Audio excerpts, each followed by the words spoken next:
โอ้ยโอ้ยโอ้ยโอ้ยมาถูกพี่น้องเลยอืมอ๋อข่าวบ่ได้มาเยี่ยมยามตอนนี้กะยังหมดนี้ผู้บ่าวที่เนาะอ้ำคือเหี้ยแท้โอ้เพื่อสิแหลกพี่น้องเลยนุบอันนี้เนาะปัดให้พี่ใหญ่เป็นกำลังใจให้เด้อผมยังเอาฝากมาตอนให้เป็นเงินเนาะไปซื้อบัตรเติมเงินเด้อลุงอ่ะเอาบุญให้เป็นกำลังใจเด้อบ่ได้เป็นน้องที่ลิซิดวงบ่ได้เป็นเนาะแม่นเป็นเกี่ยวกับไตเนาะลมไขลังนิ้วมาไขลังกับกระเพาะตอนนั้นที่เช้านี่มี FC เพิ่นฝากยามาให้แม่เจ้ามันบ่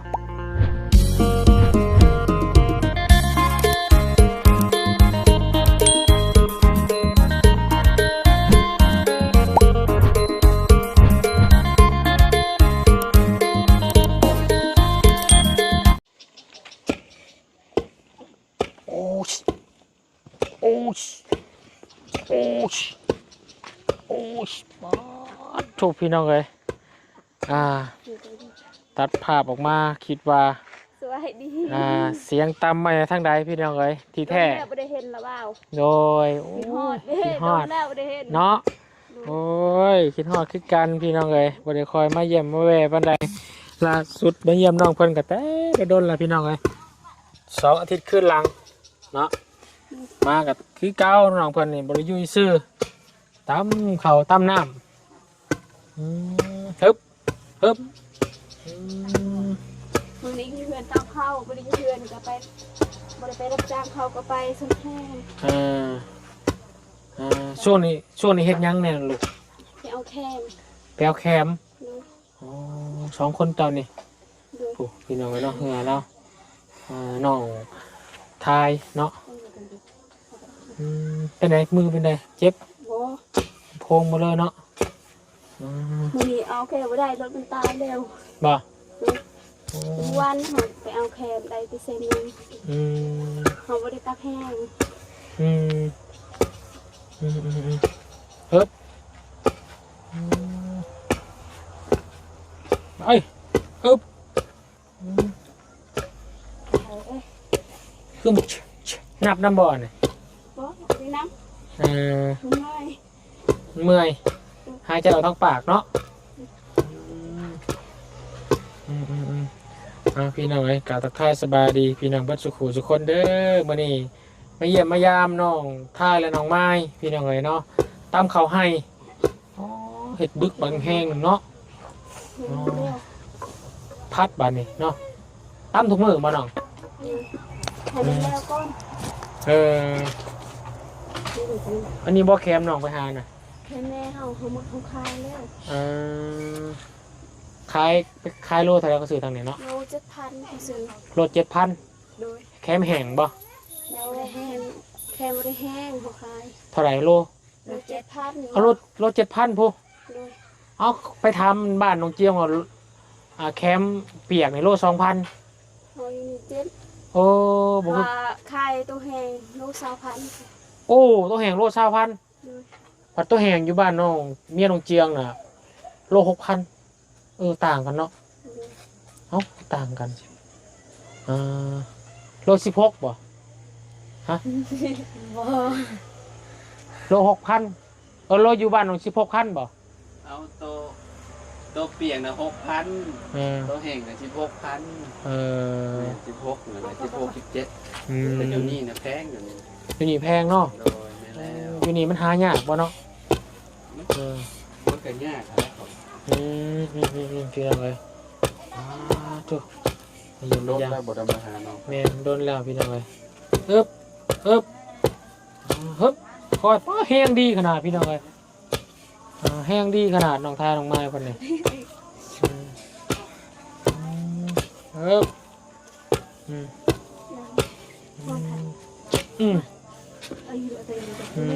ชั่วโมงนี้หาแคมคายพี่น้องเลย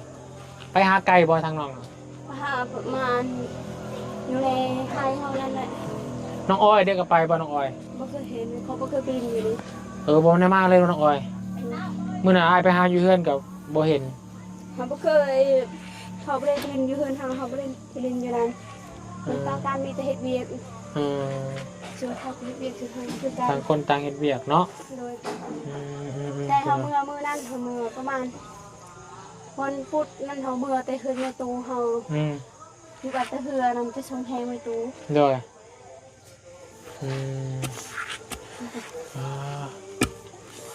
เอาซอยกันคะแนนแต่2ไอ้น้องกันพี่น้องเอ้ยอึ๊บอ๋อเอื้อนี่แห้งดีอีหรือเอื้อนี่ วันนี้ อืมอ๋อข่าวบ่ได้มาเยี่ยมยามตอนนี้ก็ยังบ่มีผู้บ่าวที่น้อง ยังวันนี้ ดีแล้วหาเงินหาคำก่อนเนาะเพราะว่าแอบมีระบยักเนาะน้องไม้เนาะ วันนี้ อืมเห็นน้องไว้แห่ๆแม่มยักษ์ พอได้สมุด พอแล้วป่ะ จังคุ เอา ต้องจองที่กูมีเลย อันนี้พลอยมันเนาะ เก็บแล้วเอาไม่เอาอม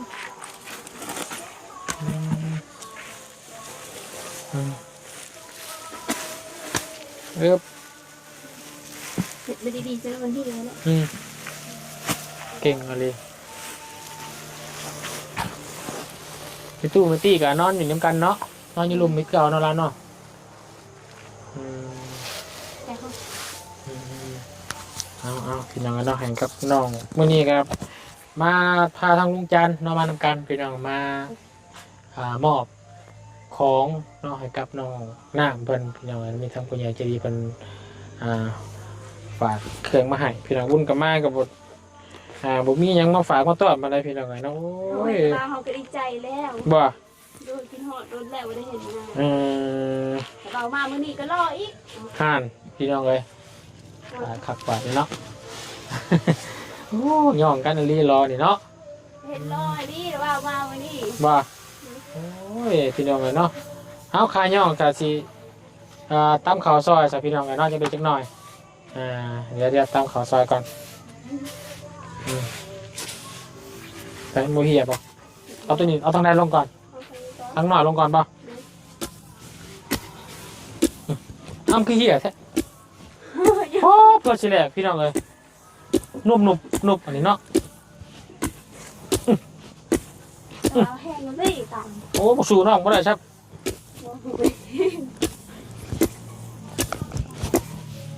ำ แม่นบ่เนี่ยอาจารย์มันคือเหียหลายแท้เนี่ย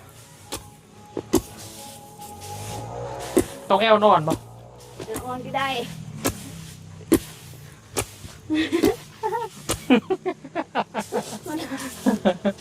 น้องนี่กูว่าพี่น้องเลย บางทีลูกเขา บ่เคยตำเขือให้น้องเลย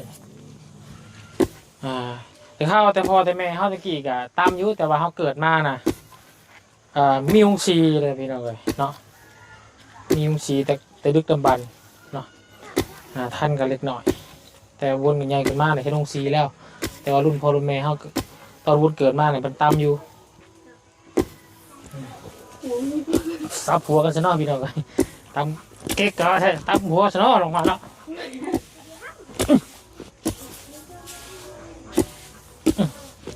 ตำเธอหนึ่งเท่าไหร่นี่ ประมาณ3 เทื่อตำมันแล้ว อ๋อตำมาแล้วเลยกระสอบหนึ่งตำมาแล้วเลยมือน้องคนจะสั่นจนเส้นพี่น้องโอ้ใหญ่มากเลยเป็นสาวแล้วงามเลยพี่น้องเลยเนาะ โอ้เราได้ หน้าทางนังคมเลยพี่น้องน้องมาก่อนเลยทั้งงามทั้งเก่งโอ้ยไปพี่น้องบ่าวแถบโคกสรุปว่าบุญสิมาตำซอยเพิ่นแล้วว่าสิมาคัดจังหวะเพิ่นนี่เนาะ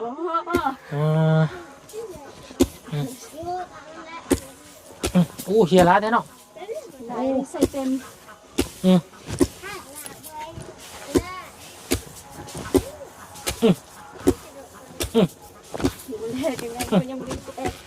ทำเองใช่เนาะผมว่างั้นนกคัดจังหวะน้องเพิ่นเลยพี่น้องเลยปัดให้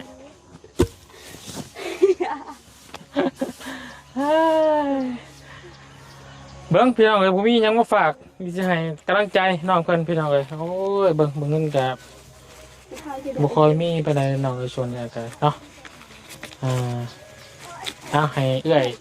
เป็นกำลังใจให้เด้อผมมีหยังมาฝากมาตอนให้เป็นเงินเนาะไปซื้อบัตรเติมเงินเด้อ ขอบใจดีๆเด้อ เบิ่งเขาไปเบิ่ง YouTube อ้ายเด้อลูกเด้อ อันนี้จะให้น้องเพิ่นพี่น้องเลยขอใส่บุญก็ได้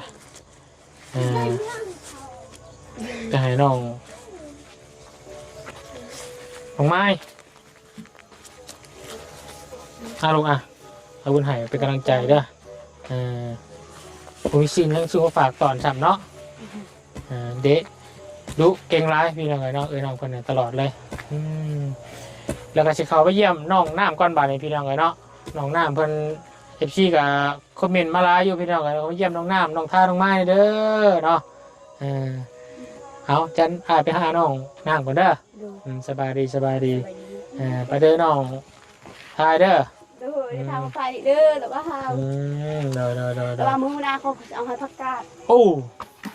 ผักกาดอยู่ไซน่ะไอ้ดูน้ำห้วยนั้นมีก็มีตาเอาโชคดีล่ะดูมันกันยังเพี้ยนเนาะสบายดีโดยพี่น้องเลยพี่มาหาทั้งแม่เพิ่นก่อนไปจะได้โรคกระเพาะเศร้าหรอบ่สบายดีแม่เอ้ยไปได้แน่เป็นโรคกระเพาะเศร้าหรอบ่ฮะเศร้าหรือบ่กระเพาะเจ็บท้องเจ็บตลอดมาเด้อนึงเจ็บตลอดเนาะยากินกับบ่มีแหละบัดนี้บ่มีหมดกินยังอยู่ซุมื้อนี่กินยากินหักไม้หักตอกบ่บ่ได้กินบ่มีแต่คลามเอาเนาะคลามหมอยกินเพชรแล้วเนาะหน้าเราก็เบ่งขึ้นได้พี่น้องเนาะหน้าเบ่งตลอดเจ็บตลอดไปเจ็บพักผ่อนไปตลอดตอนนี้หาแคมขายเนาะนี่ขายโลเท่าไหร่ก็ 6,000 บ่5,000 6,000เนาะประมาณนี้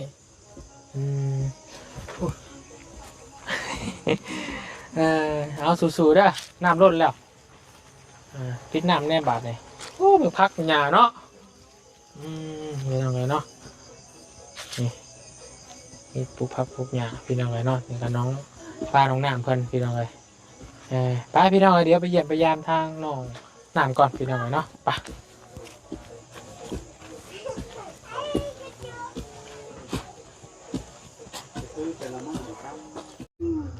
พี่น้องเลยเนาะมาหาทางน้องน้ำเฮาอีกก่อนพี่น้องเลยสบายดีน้องน้ำมาโทบ่ได้เห็นกันกะประมาณอาทิตย์หนึ่งบ่2 ทิศปุ๊บจักทิศหนึ่งเนาะทิศหนึ่งพี่น้องเลยเนาะเพราะว่าเห็นเพิ่นกล้าไปกล้ามาแต่ว่าบ่ได้ถ่ายพี่น้องเบิ่งเนาะก็ขี่รถไปรถมาขี่แข่งก็บ่เรื่องรถก็เป็นหน่อยนึงบ่มันดงยานเอาบ่ดงยานขี่ไปได้ใช่ไรไปเฮือนล่าน้อยนี่ได้แต่ว่าออกมาดงเนี่ยบ่กล้ายานโอ้สังเกตเห็นน้องเพิ่นขี่รถมื้อนั้นก็แปลว่าขาก็ยังบ่ขึ้นเทิงนะพี่น้องก็ยังคอยตะยุกไปยานมันเฮ็ดสั้นเนาะเพียงขี่มันยังแข็งแม่เฮ้ยใกล้สุดฮอดเฮือนน้องลาน้อยเนาะบ้านดงเนี่ยบ่กล้ายานบ้านดงจากเฮือนน้องน้ำไปนี่จากเฮือนน้องน้ำไปหาบ้านดงนี่ประมาณยานรถใหญ่ปั๊มประมาณลักปลายพี่น้องเลยเนาะรถใหญ่ดูดจังเลยรถใหญ่ดูดเข่าเนาะแม่นดูดเข่าจังเลยการรถการคนไปพร้อมกันโอ้มาวันนี้เนาะมีทางเข่าทางน้ำมีทางรถสวิตนี่ยังเกาะอันรถสวิตรถสวิตแม่นเข่านี่แม่นรถสวิตไปแล้วกับปลาติดคุกกับมีเลยค่ะปลาติดคุกกับมีไข่เนาะขนมพี่น้องผู้ใจบุญคนชงมาให้พี่น้องเลยเนาะเขาให้น้องเบิดแล้วบ่เบิดแล้วได้จักสอบปีนี่ประมาณ10 สอบทางเมียนปลูกในทางกิน10 สอบซื่อ10 สอบมันลกไปแล้วบ่ลกแล้วว่าสิปลูกยัง 2-3 มื้อสิปลูกมันนี่ 2-3 มื้อปลูกมันโดยโอ้ยพี่น้องเนาะก็พอได้ซื้อข้าวซื้อน้ำขายมันกันเนาะพอได้ค่ารถฟอร์ดแม่นพระจ้างรถฟอร์ดจักล้าน2 ล้าน2.5 ล้านโดยแพงอยู่เนาะโดยแพงอยู่พี่น้องเอ้ยก็พอซื้อ ก็กันน่ะดินเฮาจักล้านน่ะดินพอดดินเฮือนนี่ พอดินเทือนเจ้านี่บ่ แม่น หัวล้านห้าบ่ ล้านห้าบ่บ่แม่นว่า2ล้านห้าบ่ จังหว่า คือว่า2ล้านห้า เบายาวในตอนนั้นเนาะ แม่นบ่ยาว เบายาว 2ล้านห้าเขาเพิ่นจักได้นั่น3ล้านเหรอวะ แม่น รุด5แสนนี่วัน มั นั้น น ก็ น่ะ บ่ได้กว้างบ่ได้เนาะ แม่นได้แล้ว อืม กระเพงดินค่อยกว้างๆหน่อยหนึงบ่2ล้านห้าก็ใกล้แม่น แปลกเนาะ แปลกเนาะ บัดนี้ทำอีกดินนอดแบบแพง แบบเขาว่าแบบทีมงานเด็กเขาว่าเงินสมัยเด็กเขาให้ได้แม่น เขาชุมเฮามีเงิน แม่นเขาว่าสมัยมีเงิน โคตรดอกพี่น้องเอ้ยเนาะ คือบ่ตูนใส่กระเป๋าตอนใส่ข้าวรองนั่น อืม ค่อยซื้อนั่น2,000เป๋านึงเพิ่นบ่ตูนไปซื้อนั่นเป๋านึงกระสอบนึงนั่น5,000 ต่างกันเนาะ แม่นต่าง คนนี้เนาะ ชุมน้องก็ซื้ออยู่มันดงคือกัน อืม อาหารเวียดคือกัน มันบอกว่าแพงเนาะพี่น้องเอ้ยจะได้แม่เจ้าแค่แน่เนาะ โดยคล้ายๆอยู่ ล่าสุดนี่ก็ พอกระเซาๆหน่อยนึง พอไข้แล้วบ่ กระเซาหน่อยนึง สรุปพอเจ้านี่บ่ได้เป็นดอกที่ลิซิดวงบ่ได้เป็นเนาะ แม่น เป็นเกี่ยวกับไตเนาะ เป็น ลมไขลัง นิ้วมะไขลังกับ อืม กับกระเพาะ ตอนนั้นที่เศร้านี่มี FC เพิ่นฝากยามาให้แม่เจ้าแม่นบ่แม่นบ่เขานำประตูนต้มกินแม่นบ่ แม่นตอนนั้นด้วย อืมแล้วก็ไปหาหมอแน่กินยาหมอแน่เนาะ แม่น เพราะว่ามีทาง FC เพิ่นคอมเมนต์มาบอกนะพี่น้องเนาะขออยากให้ทางหรือว่าทางพี่นามูหั่นแหละเนาะ เลย พี่นามูพอนามูที่ว่ามาหาเจ้าแหละกำลังติดต่อยาให้ทางแม่เบาเตียงว่าจังพี่น้องเนาะไปติดต่อหาเบาเตียงยังบ่ได้อยุ่นกับฝากบอกทางเบาเตียงเราละเนาะให้ติดต่อเพิ่นจับเพื่อเพิ่นมียาเพิ่นว่ามีพีนาลมบอกพี่น้องเลยเพิ่นมียาดีเนาะเพิ่นจะมีรักษาทางด้านมาไขลังกันนะ ด้วย แต่มาเราทุกตอนนั้นแม่เจ้าก็อ้วนๆขึ้นนะเนาะ แม่ เราก็บ่ได้เจ็บเลยเนาะ บ่ได้เจ็บเลยอะ มันแต่คาร่ามเฮ็ดเวียกหนักเอาเนาะ แม่น หอยเวียกหนักเวียกให้ดูเบาๆเรียกนักแล้วไปกลคู่มือมัน เนาะ แต่คนมันแห่งนักเลยเนาะ แม่น นี่นั่งเลย เวลาให้เพิ่นอยู่เพิ่นว่าโอ้ยอยากไปอยู่เฮือนจักได้ เบื่อเบื่อแล้วเนาะ แม่น พี่น้องนะครับเบิ่งเอาแล้วเบิ่งเจ้าเป็นลูกกับเบิ่งแม่เบิ่งพ่อแล้วพี่น้องเลยเนาะหวยเพิ่นอันนี้ลายพี่น้องเลยเฮ็ดเวียกหนักลายเจ้าก็หาแหละหาคนมาซอยพ่อซอยแม่ บ่มีคนมากก็ไปสิไปอยากมา ปีนี้จักปีแหละ23บ่ โดย เมื่อปีที่แล้วคือว่า22เนาะ โดย วันที่เท่าไหร่ก็วันเกิดเจ้า เดือน4วันที่ เดือนสี่ 5 วันที่ห้า งานคือมือกับเพื่อนนอกคนนี้แหละ คือ พี่ เพื่อน น้องบริฟันยังบ้านอน ไม่ได้ฟันยางนอนรับสบาย วันนี้เรามือเหล็กไทยออกกินอะไร ไปรุ่นเหล็กน้ำแน่เนาะยังมุ้ยไพมาเนาะ มาอย่างแม่นเขายังไม่ทันมาแต่ส่วน เล่ากันยังไม่ได้มากอยู่ ยังสิมาเห็นยัง เขาจะ เรียนปีหน้าอีก มีปีหนาอีก โดย หรือว่าเขาเบิ้ลละมากที บอกได้มากนะปีหน้ากาเมียนให้มันเซ่เอง น้องน้ำเพื่อนเซ่พี่น้องเลยเนาะกลาย เขา เป็น เล่า น้องน้ำ เขาเล่าอีกเซ่ เราอีกเซ่บาดนี้เนาะ เราเข้า ตั้งแต่มีสมนูมากนี่ได้ใส่ยังไงล่ะใส่ไปหาหมอหายังไปแล้วบ่ บอกไม่เคยไปกวดแถวอันนั้นแถวของหมอนี่เคยไปกวดอยูเวียดเลย ไปเวียดเลยเนาะ โดย จนว่าไปของหมอเมืองเขานี่ยังว่าเอาบัตรสมนูไปไว้เนาะ โดย สอบหนึ่งเนาะเขา50 โล แม่ จักมือได้กินนี่เนาะ ประมาณ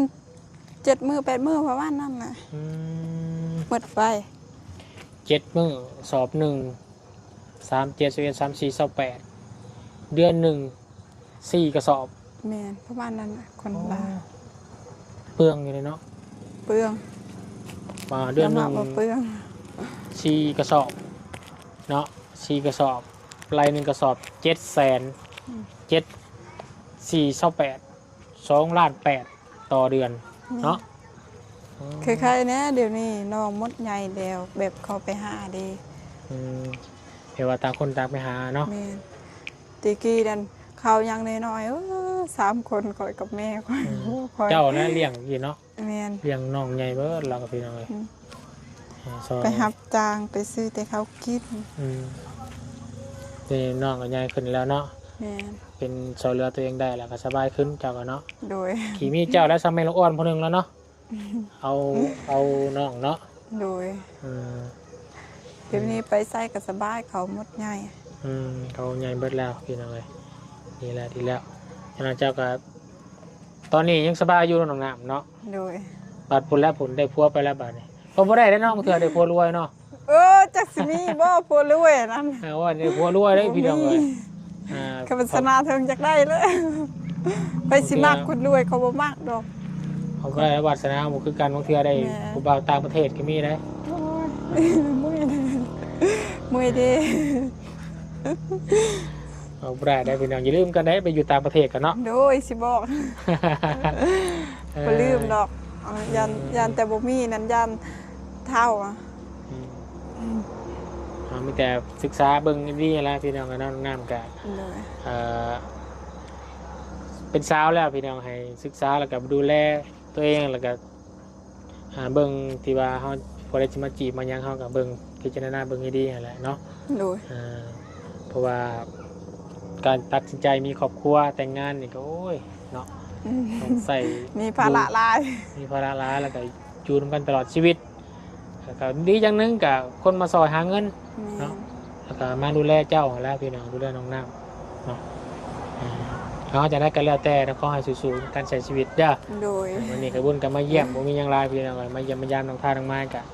น้องน้ำเลยมีทั้งลุงจันทร์เป็นมามอบข้าวสารมีกระเป๋าติดคุกเนาะตลอดชีวิตไปอีก7 มื้อแล้วก็พี่น้อง คุย เนาะ บุญน้ำไผเด้ปลาติดคุกนี่บ่บุญบ้านป้าบ่มาเบ้าหญ้า บุญมันป้า บ่บุญบ้านป้าเนาะ ปลาติดคุกนี่มาน้ำบุญมันป้าเอาสู้ๆน้องเด้อยินดีไม่แห้งเนาะกระบุญไปเวียกคนอื่นก่อนเด้อ โดยสบายดี สบายดีพี่น้องเลยลืมบอกเนาะเอาน้องน้ำมีใบตองกล้วยลายป่ะมีเนาะมีบ่หลายมีซ้ำนี่กล้วยโคตรกันนะมีซ้ำนี่ป่ะ บ่มีบ่ได้ปลูกกล้วย มีซ้ำกล้วยเนาะ โดยบุญสิเฮ็ดหยัง คิดว่ามารอบหน้าบุญวัดสิแพใบตองกล้วยน้ำแต่ว่าวันนั้นมันต้องห้วยแหละแต่วันบุพ่อนะแต่ว่าน้องน้ำมีว่าจะแพ้น้องน้ำ ไปตรงกล้วย หัวสวนดินเล่าไม่แต่ปลูกปั้นเท่านั้นเนาะ แม่มีแต่ปลูกมาก ล้วยบ่ค่อยมีเป็นยังไงฮะพอเป็นยังเนาะ โดย เพราะว่าเสียบุญเฮ็ดบุญให้พ่อเฒ่าวันที่18นี่คุณเลยขึ้นมารอบหน้าพี่น้องเลยไปหาแถวบ้านของหัวก็ได้เนาะพอเอาแถวบ้านของหัวก็หัวก็เรือแล้วพอสวนกล้วยลายพี่น้องแล้วก็ลายสวนกล้วยแล้วเอาโซนๆเนาะอยู่ดีไหมฮะสบายดีพี่น้องเลยเนาะไปโอเคพี่น้องเลยเนาะครับพี่พ่อน้องมาเยี่ยมมายามน้องน้ำในช่วงแรงพี่น้องเลยเนาะน้องน้ำเพื่อนเซเนาะหูภาพน้องพันตะกี้ก็โอ้ยตายตนเราได้พี่น้องเลยเนาะอันนี้ก็แค่แน่แล้วน้องเพิ่นก็ได้พี่น้องเลยเนาะก็ถือว่านี่พี่น้องเลยหูภาพน้องเพิ่นสีดปั้นไก่ต้มพี่น้องเลยเปรียบเทียบกับตอนนี้อ๋ออันนี้ตอนนี้บนสื่อเสามาหมอบตีนเสาพี่น้องตีนเสาหมอบเพิ่นเนาะเป็นงบทางพระอาจารย์ทางฝั่งไทยเนาะในการบุญเป็นสะพานบุญให้เนาะนี่พี่น้องน้องเพิ่นก็โอ้ยตากระบากกระเบาะคิดว่าสิบรอดแล้วพี่น้อง ฝืดมาพี่น้องเนาะย้อนว่าทางผู้ใหญ่ใจดีเพิ่นเอาใจใส่ดูแลน้องน้ำเพิ่นพี่น้องแล้วบุญบัตรสนาของน้องเพิ่นเด้อเนาะเอาอยู่ดีไม่แห้งว่าสุขสุขคนคลิปนี้ไปแล้วสบายดีเมื่อเด้อน้องเด้อไป